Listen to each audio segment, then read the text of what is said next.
Fala pessoal, tudo bem? Hoje a gente vai falar um pouquinho nessa aula sobre processos mentais. O que eu quero trazer para vocês nesse tempo que a gente vai estar junto aqui, nessas horas que a gente vai estar junto, é a importância de eu treinar minha mente. Como a gente sempre tem falado, e eu queria que vocês observassem bem isso, pensamento, ele gera emoção, a emoção interfere nas nossas ações e as nossas ações elas impactam no resultado que a gente deseja. Então, quando eu consigo gerenciar meus pensamentos, ter uma inteligência emocional capaz de criar um equilíbrio, eu consigo ter ações mais positivas. Isso vai impactar o meu resultado, né, de forma positiva, e eu vou começar a ter qualidade de vida. Olha só, 80% daquilo que a gente pensa é fantasia. Por quê? Em primeiro lugar, vamos no básico, né? A construção do pensamento, a base para a construção do nosso pensamento são as nossas sensações, são os nossos comandos sensoriais. Então é a partir daquilo que eu vejo, a partir daquilo que eu ouço, a partir daquilo que eu reproduzo também, a partir dos sabores, dos aromas. Eu vou tendo uma base para o meu pensamento, mas ele é fundamentado na minha memória. O problema todo, e eu vou repetir isso várias vezes, até que a compreensão de vocês sobre isso fique bem fundamentada, a memória ela é traiçoeira, ela é seletiva e ela é amiga do ego. Então, é a fundação, a fundamentação dos nossos pensamentos são memórias de medo e crenças limitantes, na maior parte do tempo.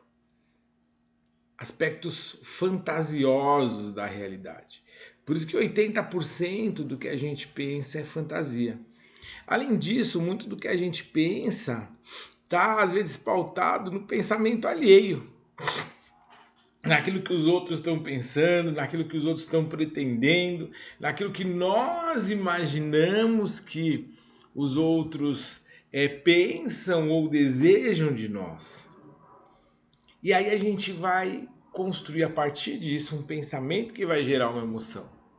Uma emoção é movimento, emoção é pulsão. Conforme Freud fala, a gente tem dois tipos de pulsões: pulsão de vida e pulsão de morte. Pulsão de vida, que vai me levar a construir, a produzir, a buscar novos níveis. Pulsão de morte, que vai me levar ao isolamento, que vai me levar ao afastamento, que vai me levar à quebra de vínculos, quebras de relacionamento, e que vai cada vez mais criar um pacote de memórias distorcidas, fantasiosas, irracionais e, na maior parte do tempo, limitantes. Por quê? Nosso cérebro, ele por natureza, ele busca o prazer e ele se afasta da dor, da alma, do desprazer. Então, a gente vai sempre limitar, a partir dos traumas, das fixações, a nossa capacidade de crer para que a gente possa se proteger. Quando a gente pensa em emoção, em pulsão, as pulsões elas são definidas pelo nosso id, né? Por aquilo, isso, nossos impulsos primários, nossos desejos, nossa paixão, nosso libido. E aí, por conta do id, nasce o ego. Né? O ego ideal, aquele meu eu ideal, que vai olhar para todos os meus desejos, todas as minhas fantasias, vai falar: meu, como que eu vou conseguir desenvolver isso dentro de uma sociedade E a partir desses valores que eu carrego, juízos, crenças, tradições, é, e aí é desenvolvido o superego, supraego, né? Que são esses conjuntos, essa biblioteca moral, nem sempre real, né? Que vai recalcar, que vai reprimir. E aí eu fico sem saber quem eu sou nesse aspecto. Eu começo a criar mecanismos de defesa que muitas vezes não vão melhorar minha vida, melhorar minha qualidade de vida, mas vão, na verdade, criar mais ilusão, sabe, de quem eu sou. Eu começo a ser a partir de rótulos. Rótulos que eu coloco em mim e rótulos que outros colocam em mim. Então, qual é a diferença entre identidade e rótulo? Se chegar muito cansado num dia de sol muito forte, você lembra que tinha um pote de sorvete na geladeira, você vai pegar esse pote, vai abrir e vai ter feijão lá dentro. O pote era de sorvete, o rótulo é de sorvete, mas lá dentro tinha feijão. Então o rótulo nem sempre define quem nós somos. E o problema maior não são os rótulos que as pessoas colocam na gente, porque esses, principalmente quando eles são negativos, quando eles são limitantes, a gente luta excessivamente para blindá-los, para renegá-los. Mas o grande problema são nos rótulos que nós colocamos em nós mesmos. Esses rótulos, eles são aquilo que a gente já tem falado em outras aulas, né? As máscaras sociais, os arquétipos, né? Máscaras que nós criamos para poder representar aquele personagem que nós achamos que é o personagem que o outro quer que nós sejamos, sabe? E aí toda essa manobra, toda essa articulação cansa a nossa mente, não é? E aí começa a criar uma depressão do sistema nervoso central, aonde traz o estresse, a ansiedade, onde traz os processos de melancolia na depressão. Quando é associado a isso está o uso de substâncias químicas, acontece um fato muito pior. Porque nós temos quais os tipos de substâncias químicas ilegais que nós temos? Nós temos as perturbadoras do sistema nervoso central, nós temos as depressoras do sistema nervoso central, nós temos as estimulantes do sistema nervoso central. E o que elas fazem? Elas criam um ambiente, elas agem no sistema límbico, criando um ambiente de alucinação e delírio. Aí aqueles 80% de fantasia, eles se tornam 95%, 100%. A gente sai de nós e começa a viver num mundo de Alice. Esse é o grande problema. E além disso, olha só, quando a substância química... Bom, vou falar, eu estou repetindo muitas coisas que a gente já tem falado na aula, mas é para que a gente possa realmente criar uma nova forma de pensar, para a partir daí a gente transformar o nosso comportamento, transformar os nossos hábitos. Eu mudo a minha capacidade cognitiva, eu mudo a minha forma de agir. Então, 75%, existem pesquisas que falam que 75% dos usuários de cocaína, eles adquirem ou eles, na verdade, são, né? Não é são, desculpa. Eles têm transtorno bipolar. Então, 75% dos usuários de cocaína têm, entre as patologias todas que o consumo abusivo de drogas causa, eles têm também o transtorno bipolar. A questão que se faz é a cocaína que causa o transtorno bipolar ou ela potencializa? E aí é mais provável que seja essa potencialização. Na verdade, olha só, às vezes isso é muito importante. Essa aula que a gente está fazendo aqui, ela é usada no nosso programa, o programa Identidade, o programa do CASA, né, o Centro de Acolhimento, Socialização e Apoio do Instituto para quem precisa, mas vai ser aberto no canal, então várias pessoas vão assistir. Você que é pai, que assistir isso, preste atenção. Às vezes seu filho ele tem algumas questões de comportamento que são um pouco, de repente, para a idade, tá sempre parado, não quer tomar banho, tá ali numa... E outros momentos ele tá ali a mil. E aí fala assim, pô, é vagabundo, é preguiçoso, só serve para fazer tal coisa, não quer fazer mais nada. Às vezes é só alguma questão da idade, de transições e tal, mas vale sempre procurar um médico, procurar o pediatra, procurar conversar, não é? Um psicólogo, um psicopedagogo na escola mesmo. E aí, a partir de uma conversa legal, passar no psiquiatra e tentar perceber se ele não tem aí um transtorno bipolar e tal. Isso fala, pô, mas não tem condições, cara. CAPS infanto-juvenil é mais difícil. Uma coisa que eu vou fazer um parênteses aqui é que o SUS é público, mas ele não é de graça. Você está pagando imposto. Imposto sobre consumo, os encargos trabalhistas que você paga, então você tem que exigir um tratamento adequado. Né? E o CAPS é muito bom. Demora tal, mas é muito bom. Mas você precisa exigir e defender os interesses do seu filho. Não só no CAPS juvenil, mas em todas as questões de saúde, educação, né? Bom, enfim, só para a gente não perder o time aqui, dar uma pesquisada, porque às vezes seu filho pode ter, às vezes você sabe assim, o cara ele tem uma predisposição, ou ele já tem algum grau de transtorno bipolar, aí ele usa a cocaína. Quando ele usa a cocaína, ele vai criar uma memória positiva, porque a cocaína ela vai entrar no sistema nervoso, ela vai produzir uma explosão de hormônios de prazer, tipo dopamina e tal, na primeira vez do uso.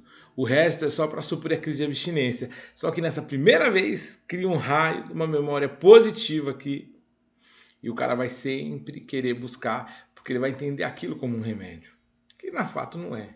Além de não resolver o problema, vai criar outros tantos. Então a gente tem que ficar bem atento aí nesse processo de construção de identidade dos nossos jovens, tá bom? Isso é muito importante. Bom, então só para a gente voltar aqui, a gente está falando da questão do uso do droga, daí do controle mental e tal. Eu quero passar algumas técnicas para que a gente possa treinar nossa mente. Hoje eu quero falar sobre os 3 R's, tá? O Robson, o Henderson e o... Só tem 2 R's. Não tem... tinha o Ricardo que foi embora, né? Então, não são esses não. Resiliência, resistência e reflexão. Primeira coisa que nós precisamos é ter resiliência emocional. Resiliência emocional é a capacidade que eu tenho de ter um comportamento emocionalmente preparado para os intempéries. A gente, na nossa vida, a gente sempre vai passar por inverno, por outono, mas vai ter também as primaveras da vida. Vai ter a fase primaveril, vão ter os verões ensolarados também. Então a gente tem que saber passar por todas as situações. O apóstolo Paulo, ele fala, olha,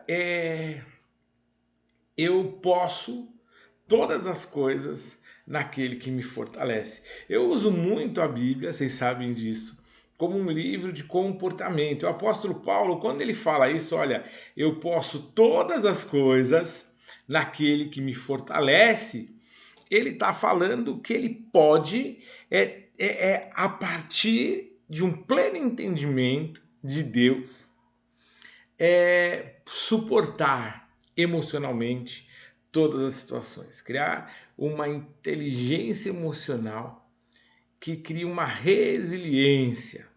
Então ele fala: eu sei estar abatido, eu sei estar alegre, eu sei viver com limitações, sei passar necessidades, mas eu sei também viver abastado. O problema é que quando você não consegue se controlar emocionalmente, na baixa, na depressão, você não vai ser controlado no estímulo também. Sabe? Você vai ficar deprimido, abalado, ansioso quando você não tem, mas quando você tem, você vai se tornar compulsivo, porque você vai querer compensar aquele tempo. O apóstolo Paulo fala: não, eu sei ter equilíbrio em todas as coisas. E isso é resiliência. Essa resiliência, ela vai criar em nós uma resistência mental, né? Eu vou resistir aos meus pensamentos, eu vou, a hora que tenho aquela base de pensamento, vai ali na fundamentação desses pensamentos, e aí quando eu começo a construir aquilo, eu trago aquilo do meu inconsciente para o meu consciente, eu resisto à informação e eu depuro essa informação, eu filtro essa informação, e aí eu consigo levar isso para as minhas emoções de uma forma racional e não de uma forma passional. E o terceiro R é a grande sacada para eu conseguir experimentar e testar esses dois R's anteriores, que é a resiliência e a resistência. O terceiro R é a reflexão. Eu preciso me perguntar, me questionar, me avaliar. A Bíblia, como um livro comportamental, ela ensina isso muito bem. Na maior parte dos diálogos, né, entre Deus, entre Cristo também e os homens, eles mais perguntam do que respondem. E as perguntas são perguntas de reflexão. Adão, onde é que você está? Deus sabia onde Adão estava, mas era uma pergunta que ele precisava se responder. Não era uma pergunta de localização. Não, eu estou aqui atrás da moita escondida aqui e tal. Não. Era onde ele queria chegar com a atitude de desobediência e aonde ele realmente chegou. Racionalizar as minhas emoções. As emoções dele o levaram a se sentir agredido, humilhado, fracassado, envergonhado, a projetar toda essa raiva que ele estava sentindo dele em Eva, né? Foi a mulher que você me fez, que comeu do fruto e me deu e eu comi. Ele podia transformar essa emoção a partir da reflexão que Deus tinha proposto para ele em transformação, em mudança, em oportunidade. Cara, como o filho pródigo falou, né? Imagina se a resposta de Adão fosse essa: olha, pequei contra ti, não é? E contra o céu, já não sou digno de ser chamado teu filho. Será que ao invés de uma expulsão não seria um abraço? Então, reflexão. Caim, por que você está assim? Por que descaiu o teu semblante? Se você tivesse feito de uma outra forma, não é? Olha só, pensa o porquê das coisas. Para toda ação existe uma reação, Caim. Pensa no porquê. Por que você está assim? Por que você está assim? Pensa, muda esse pensamento. O teu desejo vai ser contra você, mas a você compete dominar a reflexão. O desejo é o impulso primário, é o id, aquela emoção, mas eu posso dominar. Resistência que vem a partir da reflexão, né? Resiliência, de não agir por impulsos, mas agir pela razão. Então, resiliência, resistência, resiliência emocional, resistência mental e reflexão de pensamento. Eu penso antes de agir. Agora, pensa antes de agir, né? Eu falo que o não, ele é libertador. E a gente precisa usar o não como um elemento libertador para a nossa vida, sempre, sempre. Como que eu posso usar o não como um elemento libertador? Sempre que eu precisar responder de pronto, a resposta é não. Não, espera um pouquinho, deixa eu pensar. Não, eu não consigo ver isso agora. Não, eu não quero isso agora. Pode ser bom, pode ser legal, mas no futuro vai dar problema. Então, não, não, não, agora não. Não, espera, não, não, não, libertador. O não que vem a partir da razão. Esse tempo entre o não e uma possibilidade sim, pensou, ó, não, agora não, vamos pensar um pouco. Não, ainda não. Não, eu não consigo pensar nisso agora. E aí sim, eu vou pensar. Ah, mas se penso, me dá um prazo X. E aí eu vou pensar, e aí eu vou fundamentar aquele não, ou eu posso transformar num talvez, num sim, sabe? Mas de forma racional. Esse é o grande lance. Nós precisamos raciocinar. Raciocinar. Sempre trazendo para a razão. Sempre trazendo para a razão. Sempre que eu trago para a razão, eu equilibro a emoção. Eu não sou mais dominado por instintos, mas eu sou dominado pelo conhecimento. Isso, essa inteligência emocional, ela vai criar um caminho para uma sabedoria. E também não adianta só a gente estar emocionalmente saudável, né, com a nossa inteligência emocional saudável, se a minha espiritualidade não estiver saudável assim. Existem alguns pontos que a gente precisa desenvolver para que a gente possa ter uma espiritualidade emocionalmente saudável. Primeiro, né, a reflexão sempre, sempre, sempre, sempre, sempre.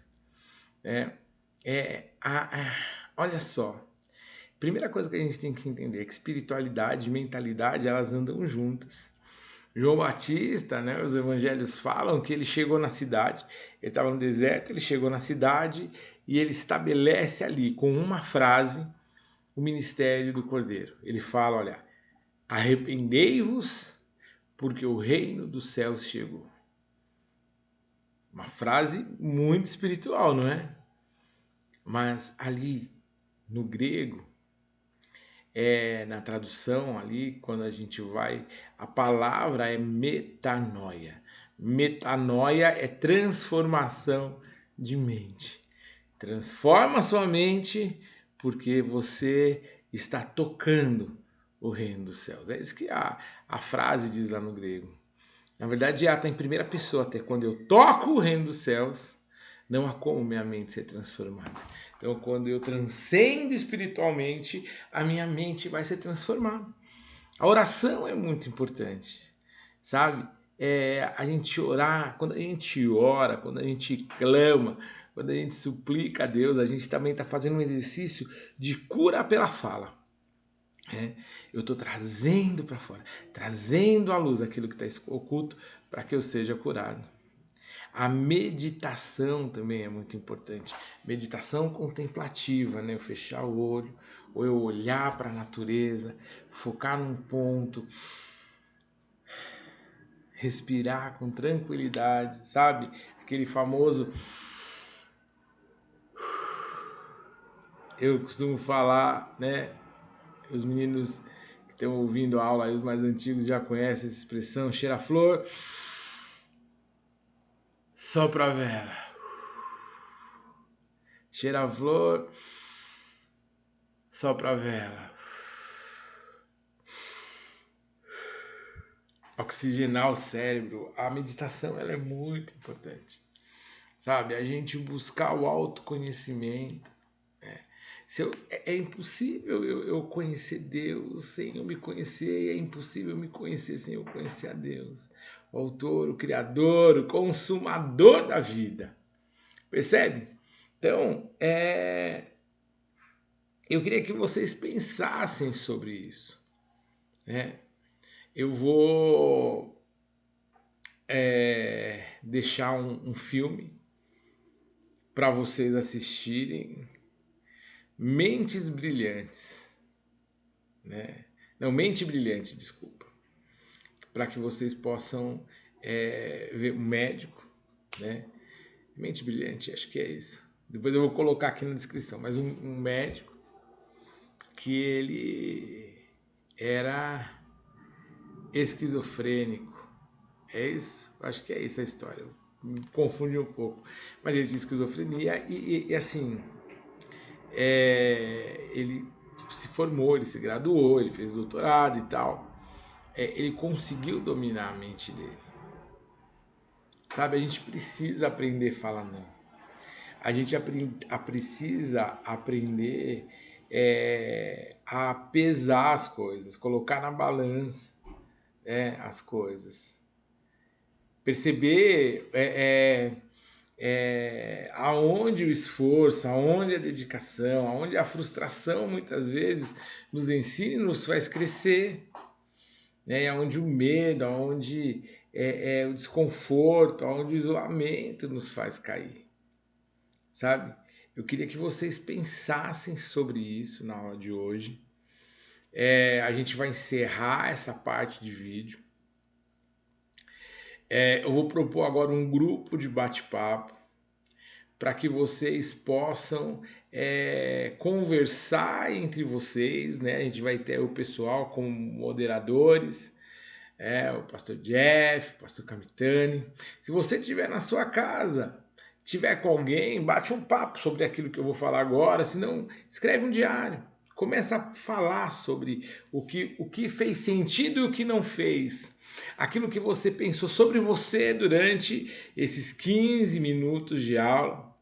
Se vocês tiverem alguma dúvida do que foi falado, anotem, que depois a gente vai fazer um tempo aí para responder as perguntas de vocês. E eu queria esse grupo de bate-papo, que cada um falasse um pouquinho sobre quantas vezes foi traído pela mente, traído pela memória. E que vocês trouxessem alguma coisa, alguma crença limitante que tenha impedido vocês de avançar. Eu tenho medo de conquistar as coisas. Eu acho que eu nunca vou conseguir. Eu me sinto burro, eu me sinto incompetente, eu me sinto fraco, eu me sinto muito humilde, eu sou muito burro, eu não tenho estudo, sabe? São todas crenças limitantes.